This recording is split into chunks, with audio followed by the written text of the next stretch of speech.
3 obstáculos que cometemos en el manejo emocional del dolor pélvico crónico.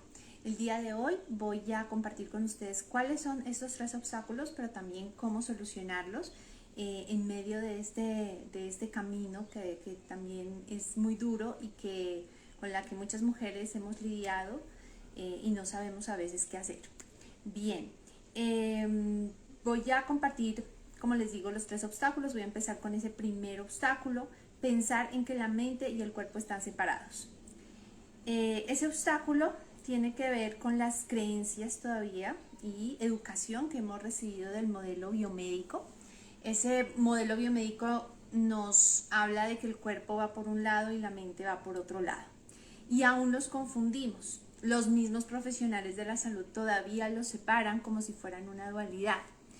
Y el no entender nuestra biología y cómo funciona nuestra mente puede representar varios retos para nosotros y de alguna manera perturbarnos por no saber cómo manejar eso, ¿sí?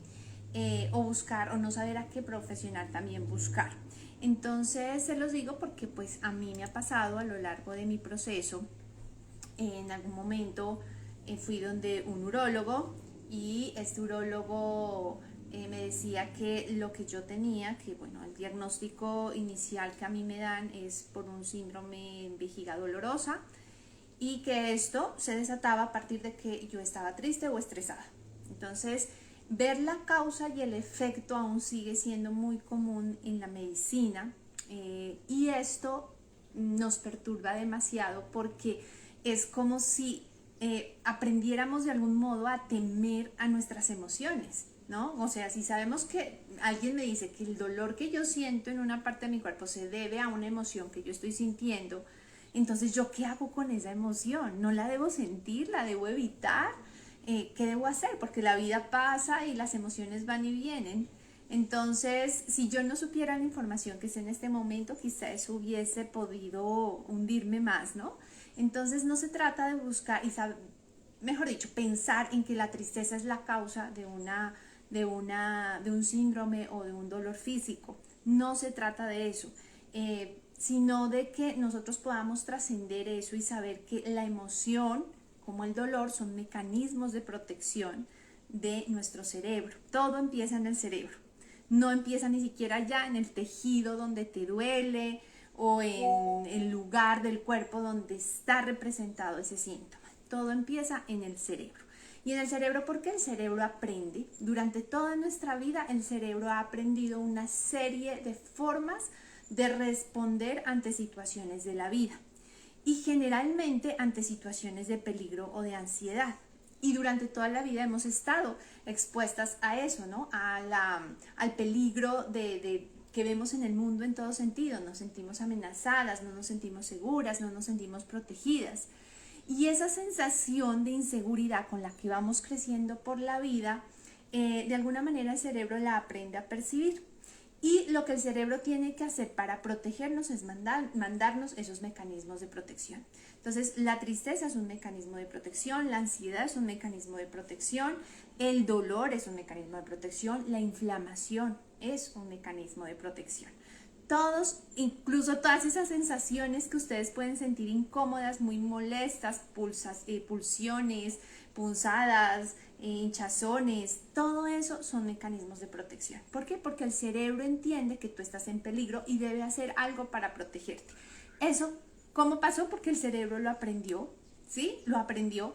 Y ustedes se preguntarán, pero pues digamos que muchas de ustedes tienen estos síndromes, hay unas que conozco desde muy jóvenes, hay otras que lo tienen recientemente y dicen, pero si yo antes estaba bien. Pero si nos ponemos a revisar la historia, ese bien es, digamos, una pequeña apariencia, porque de alguna manera la ansiedad siempre de alguna manera nos ha acompañado en nuestra vida y esa ansiedad es innata. Y el hecho de no poderla manejar o no poderla entender hace que finalmente nuestro cerebro siga emitiendo esas respuestas una tras otra vez hasta que realmente se nos cronifica, ¿sí? Entonces digamos que yo siempre he visto que hay 2 tipos de pacientes. Unas pacientes que se obsesionan con buscar la causa física, ¿sí? Entonces van médico tras médico mirando a ver qué es lo que está pasando en el cuerpo. Se hacen cuanto examen haya, ¿no? Y en este tema del síndrome pélvico crónico, pues se involucran muchos factores. El sistema nervioso es uno de ellos. El sistema nervioso está en alerta máxima. Y cuando está en alerta máxima, él tiene que responder como sea, con el síntoma y con lo que esté mostrando. Sí, por eso la cantidad de diagnósticos que hay, ¿no? La endometriosis es uno, lo que el síndrome de vejiga dolorosa es otro, que no es tan mencionado y tan popular como la endometriosis, diría en esas palabras, porque se habla mucho de endometriosis, pero de vejiga dolorosa se habla muy poco, se han hecho pocas investigaciones, no hay mucha documentación. En cuanto a otros síndromes, el mismo colon irritable hace parte del síndrome pélvico y otras enfermedades que puedan estar asociadas a esta área, que incluya genitales, que incluya vejiga, que incluya la parte rectal intestinal, ¿sí? Entonces todo esto, como les digo, hay pacientes que se obsesionan. En algún momento me obsesioné con buscar la causa física. Y esto nos puede dejar muy frustradas porque estamos siempre pensando que en el cuerpo debe haber algo. Algo debe haber en mi cuerpo que explique por qué es que me siento así. Y resulta que muchas veces la respuesta no está en el cuerpo solito, sino en nuestro cerebro. El cerebro aprendió a tener ese dolor. ¿Por qué? Por factores que pueden ser biológicos, es decir, si puede haber algún tipo de lesión, tejido que esté maltratado, dañado, que necesite atención médica, obvio, pero en muchas otras ocasiones no hay un tejido dañado, no hay nada que explique lo que se está sintiendo, y en el síndrome pélvico esto es muy común. Mujeres que pasan a veces por cirugías, por procedimientos muy fuertes, incluso les quitan sus órganos, el útero y los ovarios y todo, y resulta que siguen teniendo síntomas, ¿no? De dolor. Eso lo pueden ver muy fácilmente en estas historias también de los miembros fantasma, que la persona sigue sintiendo, si te quitan una mano, la persona sigue sintiendo los mismos estímulos nerviosos en su mano. Entonces no necesariamente esto está en nuestros tejidos, ¿sí? Y habemos otro tipo de personas, que yo caí en estos dos extremos en algún momento, que estamos obsesionadas con que listo, no es lo físico, ya nada me encontraron, ahora me voy a buscar la causa emocional. Y cuando me voy a buscar la causa emocional, ahí está el punto, que a veces caigo en la trampa de que saber que de pronto por haber estado triste en una época, por haber sentido culpabilidad en otra, por haber sentido miedo, entonces por eso estoy así.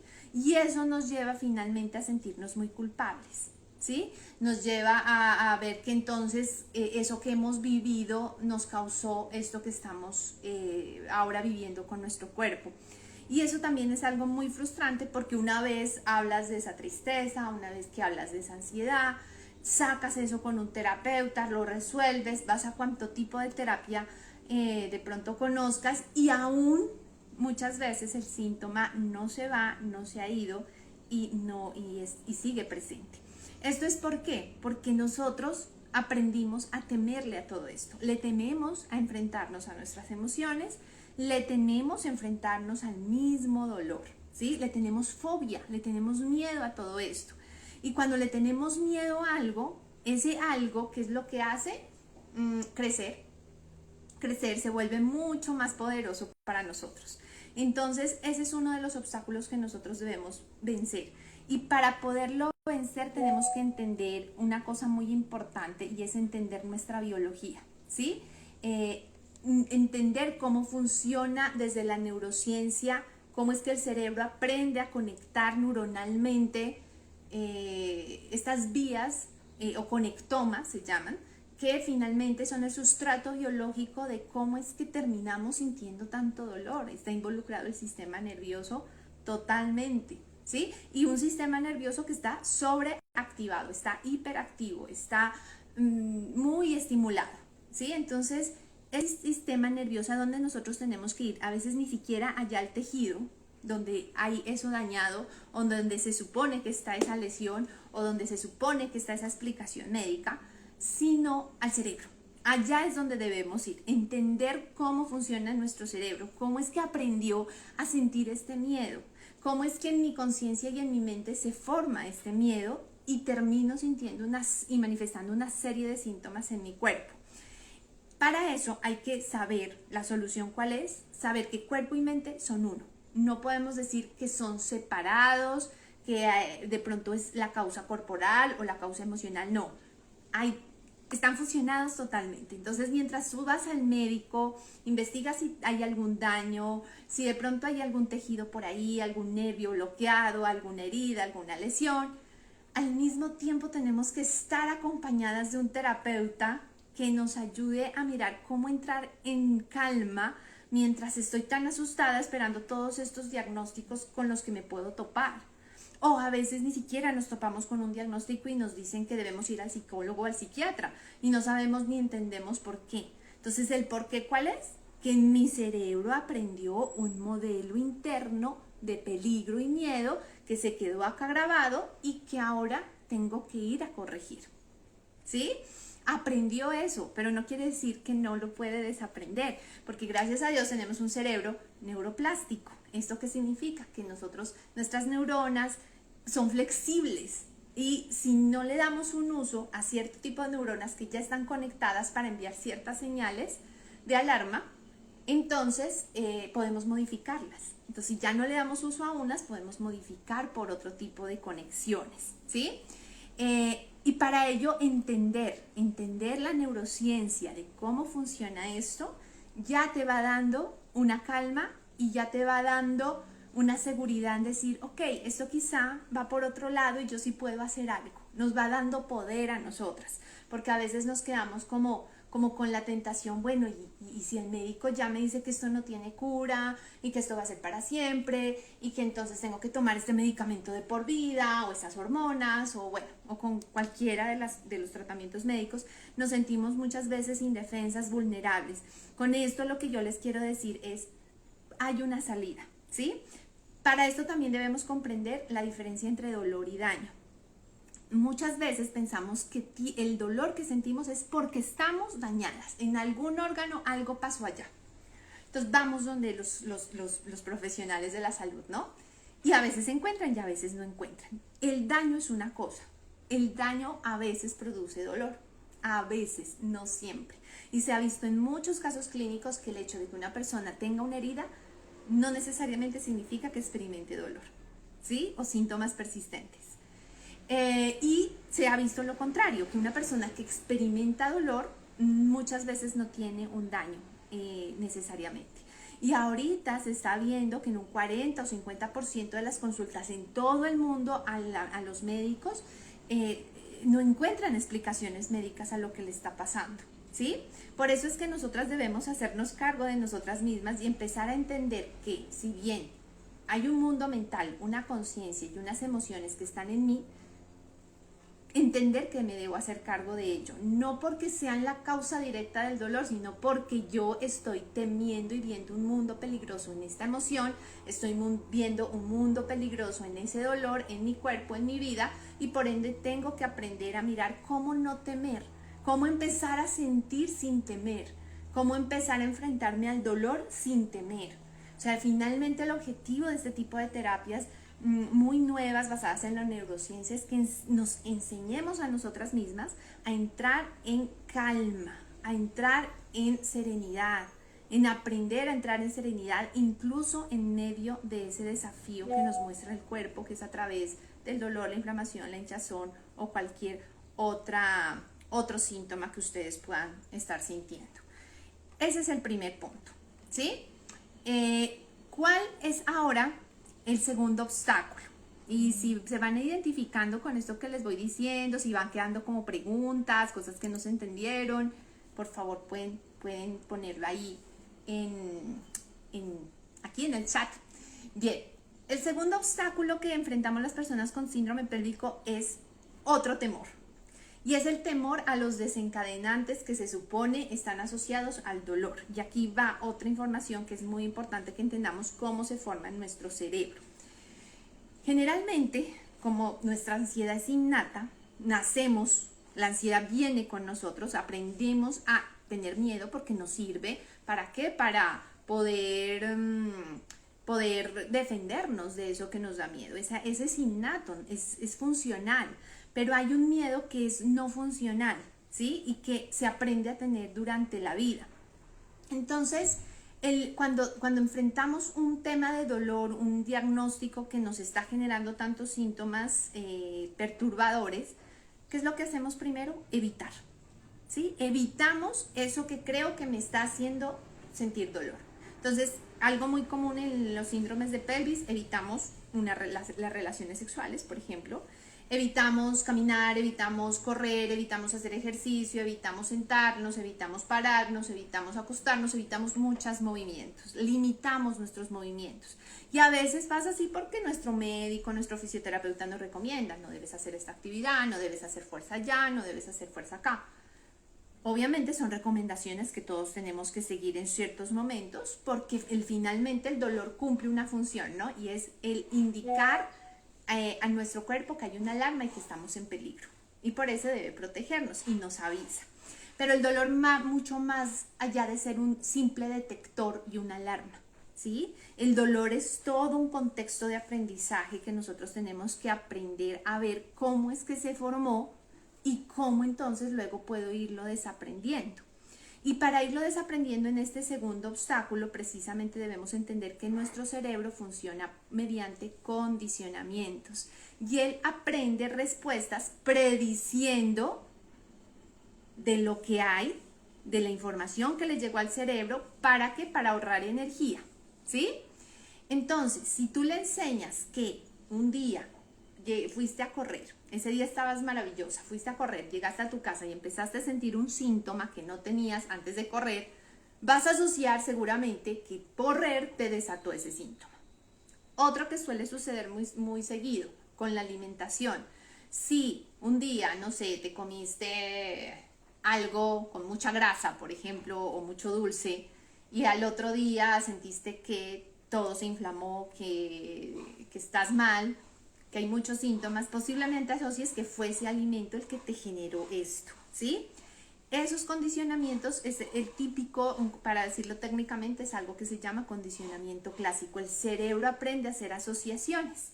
Como nosotros le damos esa información, la próxima vez que yo tenga la oportunidad de correr, seguramente ya no lo voy a hacer. Si tengo la oportunidad de comer ese alimento que comí, pues ya lo evito y digo, no, tal vez eso me hizo mal, ya no lo hago. Y ese evitar y evitar desencadenantes de esos supuestos desencadenantes del dolor, finalmente son aprendizajes también del cerebro. Entonces nos limitamos, nos quedamos quietas, aisladas. La cantidad de mujeres que yo estoy acompañando ahorita que han llegado a limitar su vida a la quietud, al aislamiento, es demasiada por este tipo de síndromes. Entonces, uno de los objetivos tengo dentro de del proceso de terapia de acompañamiento con estas mujeres que se han aislado hasta el punto de perder su vida social, su vida de pareja y demás, es exponernos poco a poco a estas actividades, ¿no? Poder hacer un plan en el que veamos cuáles son esos desencadenantes condicionados cerebralmente y cómo empezar a enfrentarlos de a poquitos, ¿sí? Porque hay mucho temor detrás. Entonces tenemos que trabajar en cómo yo modifico ese patrón de miedo. Y para modificar el patrón de miedo yo tengo que exponerme a lo que me da miedo, hasta el día que se me quite el miedo. Para eso hay que hacerlo con pasitos, ¿sí? Y algo que hoy, si ya identificaron algún condicionante en su vida, las invito a que vayan observando cómo pueden irse exponiendo nuevamente a ese condicionante de a poquitos, ¿sí? Si no lo saben cómo hacerlo, ahí está, pues obviamente por eso estamos los terapeutas, ¿sí? Y cómo empezar a acercarse a eso que tanto miedo nos da, ¿sí? Igual incluso evadimos muchas veces el dolor, haciéndonos las que no sentimos nada y lo ignoramos. Eso tampoco funciona. Ignorar el dolor o hacerme la que no estoy sintiendo nada o distrayéndome no va a solucionar tampoco el problema, ¿sí? Porque resulta que el dolor, cuando suena como alarma, quiere ser visto, quiere ser reconocido, quiere ser enfrentado, ¿sí? Quiere que le hagamos caso. Y para eso hay una serie de técnicas que se utilizan donde exponernos a la experiencia desde la calma y la seguridad hace que todas esas conexiones neuronales de peligro se vayan desconectando y ya no tengan nada que hacer ni en nuestro cerebro ni en nuestro cuerpo, ¿sí? ¿Cómo se hace todo esto? Pues mediante un aprendizaje, entrenamiento, perseverancia, estar ahí. Es de constancia, porque precisamente en este camino del dolor hay subes y bajas. Hay días en que puedes estar maravillosa y hay otros días en donde simplemente te quieres morir, ¿sí? Porque están estos síntomas perturbándote ahí, ¿sí? Y van y vienen. Un día llegan y de repente se van y de repente otra vez llegan. Y puede ser bastante frustrante, puede ser bastante desesperanzador, ¿sí? El no encontrar soluciones. Y ojo, cuando vayamos a un terapeuta que nos acompañe en este proceso, o si ustedes están tomando la iniciativa de ustedes poder de alguna manera gestionar sus propias emociones, o están aprendiendo técnicas, o están leyendo un libro para esto, háganlo sin esperar ni forzar resultados, porque ese es el peor error. Yo lo he cometido, y es forzar que voy a hacer esto porque es que a mí me dijeron que esto va a funcionar y lo fuerzo. Cuando fuerzo, inconscientemente estoy creando miedo, estoy creando ansiedad, estoy creando estrés, presión. Entonces mi cerebro sigue entendiendo que estoy en peligro y eso que voy a hacer con la intención de mejorar no ayuda y no pasa nada y nos quedamos frustradas y decimos, uy, esa técnica no ayuda, ese psicólogo no me ayudó, ese terapeuta no sabe de lo que está hablando y nos frustramos demasiado. ¿Y es por qué? Porque nosotras vamos con una expectativa demasiado alta, ¿sí? Y vamos con una expectativa de que esto que voy a hacer ya, esa meditación que me dijeron que haga, eso me va a sanar, ¿sí? O ese ejercicio que me dijeron para relajarme, ya, esa es la solución. Y no, definitivamente en este tema, y lastimosamente, no hay una solución mágica. No se trata de, como lo dice mi formadora en terapia de reversión del dolor crónico, que ahora les cuento un poquito de esto. Ella dice que finalmente nosotros estamos tan apegados a las expectativas y tan apegados al temor de esto, que terminamos frustrados al no conseguir ningún resultado, ¿sí? Y debemos ser muy pacientes, ir con pasos muy despacito, con pasitos de bebé y haciendo este proceso con mucho amor. Ella dice que a veces tenemos no a veces, siempre creo, tenemos este pensamiento llamado pensamiento pastilla, ¿sí? Y el pensamiento pastilla es esto, que algo inmediatamente me saque esto de encima. Y así no funciona. Por eso debemos entrar en algo que se llama el pensamiento del proceso. Y el pensamiento del proceso es que voy paso a paso, un día a la vez, con lo que tengo, con la herramienta que estoy usando, con esa lectura que me está ayudando, con eso que leí en internet que de pronto también me sirva, con este ejercicio de escritura terapéutica donde puedo expresarme, con lo que sea, pero hacerlo muy despacio y muy consciente, ¿sí? Entre más corramos y más prisa le pongamos, más estrés estamos generando y nuestros cerebros se frustran, se cansan y nos vuelven a enviar las mismas señales, ¿sí? Ese es el segundo obstáculo, así que bueno, tenemos que ir poco a poco, exponiéndonos desde la calma. Como les digo, el fin de todos estos procesos finalmente, y los procesos que yo manejo, ni siquiera es decirle a la persona, oye, te voy a curar del dolor, no. O decirles que te vas a liberar de esto para siempre, no. Te voy a decir, y tú me vas a escuchar decirte, si vienes a un proceso conmigo, te voy a ayudar a que tú puedas entrar en calma y en seguridad. ¿Para qué? Para que tu cerebro aprenda que tú ya no estás en peligro. Para que tu cerebro aprenda que ya no debe enviarte esos mecanismos de protección porque ya no son necesarios, ¿sí? Y el hecho de que lo hagamos en ese sentido, ya de por sí, por lo menos a mí, y me ha pasado a mí, ya me da una calma emocional y me da un poder enorme de que yo puedo hacer algo con eso que me está sucediendo. ¿Bien? Espero que a ustedes también. Y vamos a hablar de un tercer obstáculo. El tercer obstáculo que nosotras tenemos es que no nos conocemos a nosotras mismas y estamos desconectadas de nuestra esencia, ¿sí?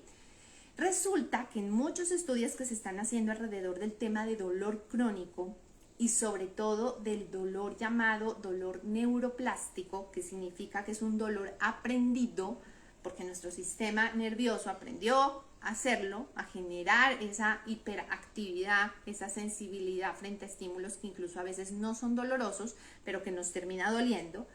Entonces, cuando no conocemos esa biología, pero además no conocemos que hay otros puntos, como por ejemplo nuestra personalidad, nuestros rasgos de personalidad que también influyen, nuestra historia de vida pasada, nuestras heridas emocionales, influyen en toda esa categoría de voy a terminar sintiendo dolor. Incluso ha habido investigaciones de personas que han predicho, médicos que han predicho que qué persona va a sentir dolor con el tiempo. Y eso solo a través de un test de cómo es su personalidad. ¿Sí? Porque estas características las debemos aprender a conocer y a manejar. Entonces, por ejemplo, una de las características que tenemos las personas que hemos enfrentado temas de dolor, somos, por ejemplo, muy críticos con nosotros mismos. ¿Sí? Otra característica es que somos muy temerosos del rechazo, del abandono. Entonces estamos muy atentos a complacer, a ser muy complacientes, a ser muy agradables con otros. Nos resulta muy difícil, por ejemplo, enfrentar a alguien y expresar nuestro enojo y nuestra frustración. Nos resulta muy difícil muchas veces decir no y poner límites. ¿Sí? Hemos pasado por mucho estrés en nuestra infancia y adolescencia. ¿Sí? Este tipo de cosas seguramente no vamos a decir, sí, yo viví todas esas cosas, yo soy así. No se trata de eso, pero sí hay una tendencia a que hay más probabilidad de que una persona con estas características pueda llegar a sentir alguna situación de dolor en su vida. Así que esta historia de vida que nosotros tenemos, estas heridas emocionales que no nos atrevemos a ver porque dan miedo, porque ya fue en el pasado, porque yo que me voy a poner a hablar de que mi papá me dejó cuando era niña o de que mi mamá me maltrataba, eso que tiene que ver, pues tiene que ver todo y mucho más, ¿sí? Porque en nuestras heridas precisamente, de alguna manera ahí viene como todo esto que les he hablado de ese modelo interno de peligro que hemos aprendido a tener en la vida. Aprendimos a tener miedo desde niños, ¿sí? Y lo he visto con todas mis consultantes, esto es verídico, en el sentido de que yo ya con todas las consultantes que voy atendiendo casi en un par de años, todas han tenido una historia de infancia, de heridas, y generalmente han sido heridas de rechazo, heridas de abandono, heridas de sentirse avergonzadas, humilladas, abusadas, física, sexualmente, psicológicamente, ¿sí? Entonces, conocernos a nosotras mismas implica que vayamos allá a ver esa parte oscura que tanto tememos y poder de alguna manera mirarla desde otra perspectiva, ¿sí? ¿Para qué? Para que podamos liberarnos de todo ese miedo que hemos construido desde tan pequeñas, ¿sí? ¿Cuál es la solución a esto? Finalmente, entonces, el autoconocimiento. Por eso, en los procesos que yo acompaño, yo las oriento mucho en este sentido, desde el principio. Vamos a conocernos a nosotras mismas. Entre más yo sepa qué está pasando acá, cuáles son esos temores internos, qué es de eso de lo que no he hablado y que no he expresado, ¿sí? Va a revelar mecanismos de defensa que a veces utilizo que son inconscientes, o las llamadas máscaras de las heridas emocionales que he usado. ¿Para qué? Para sentirme protegida en un mundo peligroso, ¿sí? Pero tenemos que ir a desarmar todos esos componentes, ¿sí? ¿Para qué? Para que yo pueda sentirme en conexión nuevamente conmigo misma desde un lugar de calma y de seguridad, ¿sí? Otro punto aquí es la desconexión que sentimos como mujeres del ser mujeres. Entonces no nos gusta ser mujeres, no nos agrada ser cíclicas, ser cambiantes, no nos agrada eso de nosotras mismas. Muchas de las mujeres que también he atendido me dicen esto: no me gusta ser mujer, me da miedo ser mujer.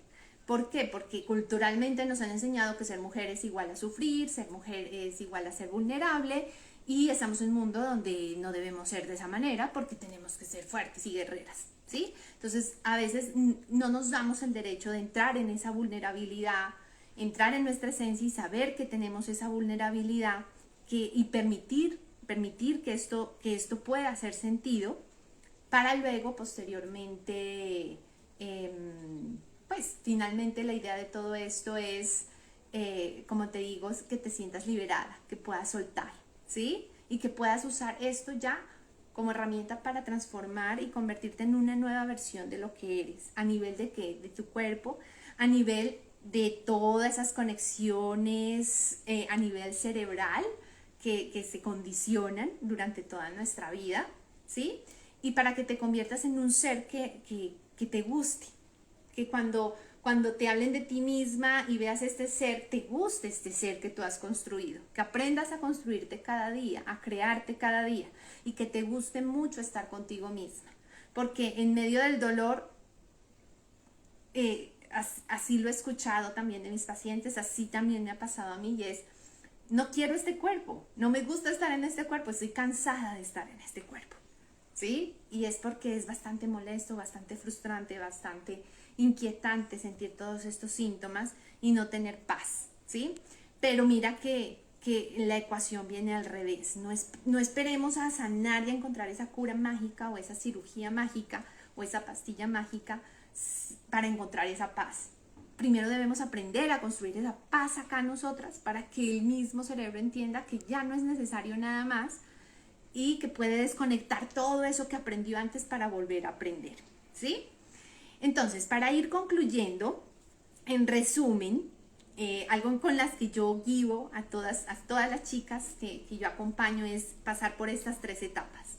Reconocer para aceptar, ¿sí? Luego, soltar y liberar, ¿sí? Soltar y liberar. Y luego, expandirme para recibir lo nuevo, para recibir aquello que puedo digamos que cuando soltamos, ¿no? Vaciamos, nos quedamos con espacios por llenar y esos espacios por llenar los vaciamos con ese autoconocimiento, con ese amor propio, con esos nuevos recursos con los que yo me quedo para hacer una nueva versión de esto que yo soy en todo el sentido de la palabra, ¿sí? Segundo punto para concluir, que debemos empezar a modificar lo que estamos entendiendo de todo el tema que les he venido hablando de cuerpo y mente. No son 2 entidades separadas. Debemos aprender a modificar nuestra percepción. No se trata solo de la mente o solo del cuerpo, se trata de las dos cosas al mismo tiempo, ¿sí? Y por ende, educarnos en neurociencia, en neurobiología, en saber cómo funcionan nuestros cerebros, en entender qué es lo que está pasando con nosotros, eso va a ayudar muchísimo a minimizar toda esa inseguridad y miedo que nos da cuando estamos paseando de médico en médico y yendo de aquí para allá sin saber qué nos sucede, ¿sí? Acuérdense que entonces el objetivo es que lleguemos a sentirnos seguras. Por eso, la invitación que les quiero hacer para quienes quieran profundizar en esto, basado precisamente en el estudio que estoy haciendo y veo que está conectada mi maestra Encarna Espunya, española, fisioterapeuta y creadora de la terapia de reversión del dolor crónico. Para mí ha sido esto una gran revelación porque yo siento que ahí está, digamos, de alguna manera planteada el camino que nosotros podemos recorrer para encontrar y construir esa calma. No encontrar, más bien construirla, edificarla, ¿sí? Para mí ha sido fabuloso poder encontrar este tipo de herramientas. Entonces, saludos Encarna, gracias por estar ahí, acompañarme en esta charla.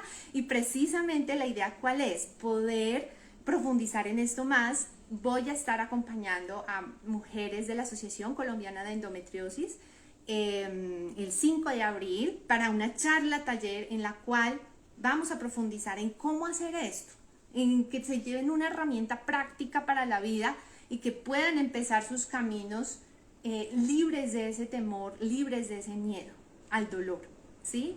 Por ahí tenemos que empezar para poder desaprender todo esto que hemos aprendido durante toda nuestra vida. Y también el 12 de abril pienso abrir otro espacio para las personas que no están afiliadas a la Asociación Colombiana de Endometriosis, pero que también están experimentando síndromes como las que ya hemos hablado, asociados al dolor pélvico crónico, que digamos particularmente pueden acceder. Ya estaré poniendo como la información tal cual en las redes sociales para que puedan acceder, puedan aprender mucho más. Como les digo, esto está basado en unas evidencias científicas. Mi idea es mostrarles estas evidencias, mostrarles que sí hay otros caminos, que sí podemos hacer algo por nosotras y que podamos tener una esperanza diferente en medio de tanta frustración, ¿no? Que nos conlleva todos estos procesos. Entonces aquí a mi maestra Encarna, que está aquí, saludos. No, pues ella es la maestra, de ella he aprendido, de ahí es que me atrevo a hablar de esto y identificarlo y poderlo compartir con ustedes, porque en mí misma lo he podido identificar, ¿sí? Y he podido ir mirando esos obstáculos y diciendo, bueno, ¿cómo los voy superando? ¿Cómo me voy atreviendo a ver más allá de lo que yo he aprendido y de lo que yo ya asumía que era de cierta manera, ¿no? Entonces esto es todo un cambio de paradigma. Entonces, para quien esté abierta a aprender algo nuevo, algo que está basado en evidencias científicas y que se atreva a ir por un camino diferente, entonces está totalmente bienvenida, y aquí ya les estaré contando sobre este tipo de encuentros. Entonces, muchas gracias por estar ahí. Espero que esta información sea de utilidad y que ustedes puedan ir reconociendo qué acciones ir tomando y cómo, como les digo, desaprender todos estos modelos que hemos aprendido durante tantos años, porque no es de ahorita, eso es de años que esto viene acá instaurado en nosotras, ¿no? Entonces, poder reprogramar eso, pues suena fabuloso, pero como les digo, es un proceso de a poquitos, paso por paso, y eso es algo que a mí también me ha tocado aprender. O sea, la paciencia aquí es fundamental, ¿sí? Ese es uno de los requisitos. Y la calma y el amor, porque así todos los procesos fluyen de manera más bonita, más armoniosa. Bien, muchas gracias. Espero que esta vez quede grabado, porque anoche se supone que hice este live, estuvieron algunas personas conectadas y finalmente el video no grabó. O sea, grabó sí, pero sin mi voz, no sé qué pasó. Por eso volví a hacer el encuentro hoy nuevamente, y me alegra que hayan estado algunas personas conectadas. Igual va a quedar ahí grabado para poder compartirlo y que otras personas lo puedan mirar. Muchas gracias y les envío un abrazo a todas las personas que están conectadas, y a Encarna, mi maestra, un abrazo súper especial. Muchas gracias. Bendiciones.